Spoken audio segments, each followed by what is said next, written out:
চট্টগ্রাম সহ আশেপাশের উপজেলাগুলোতে ঘটেছে বেশ কিছু গুরুত্বপূর্ণ ও মর্মান্তিক ঘটনা। চট্টগ্রামের ফটিকছড়িতে এক হৃদয় বিদারক ঘটনা। 16 মাস বয়সী শিশুকে হত্যার পর নিজেই আত্মহত্যা করেছেন এক গৃহবধূ। দুপুর 12:30টার দিকে বিবিরহাটের কামাল ভবন থেকে মা ও মেয়ের মরদেহ উদ্ধার করে পুলিশ।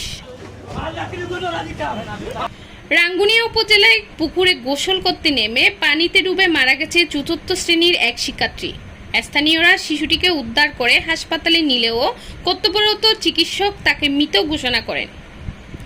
লক্ষ্মীপুরে সড়ক দুর্ঘটনায় প্রাণ হারিয়েছেন চট্টগ্রামের বাঁশখালী যুবক মোহাম্মদ সেলিম। তিনি বাঁশখালীর 3 নম্বর খানখানাবাদ ইউনিয়নের কদম রসুল এলাকার গোলাম নবীর ছেলে।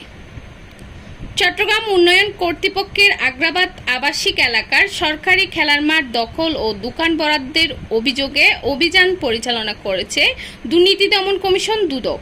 অভিযানে নেতৃত্ব দেন দুদকের উপসহকারী পরিচালক হামিদ রেজা।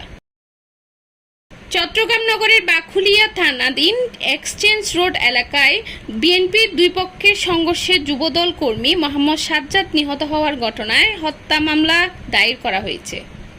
এ মামলায় এজাহার নামীয় 6 জনসহ মোট 8 জনকে গ্রেপ্তার করেছে পুলিশ। অন্তর্বর্তী সরকারের প্রধান উপদেষ্টা অধ্যাপক ডক্টর মোহাম্মদ ইউনূস আশঙ্কা প্রকাশ করেছেন, আগামী জাতীয় নির্বাচন বানচালের জন্য দেশের ভিতর ও বাইরে থেকে বিভিন্ন শক্তি সক্রিয় হতে পারে। 29 অক্টোবর রাষ্ট্রীয় অতিথি ভবন যমুনার অনুষ্ঠিত উচ্চ পর্যায়ের বৈঠকে তিনি এই আশঙ্কা প্রকাশ করেন। সকল রাজনৈতিক দলের অংশগ্রহণ নিশ্চিত করা না গেলে নির্বাচন প্রশ্নবিদ্ধ হবে, যা গণতন্ত্রের জন্য ভয়াবহ বিপর্যয় ডেকে আনবে বলে এমন মন্তব্য করেছেন বাংলাদেশ সুপ্রিম পার্টি বিএসপি এর ভাইস চেয়ারম্যান ফিরজাদা কাজী আশিকুর রহমান হাশিমি। চট্টগ্রাম সহ সারা দেশে ঘটে যাওয়া আরও খবর জানতে চোখ রাখুন।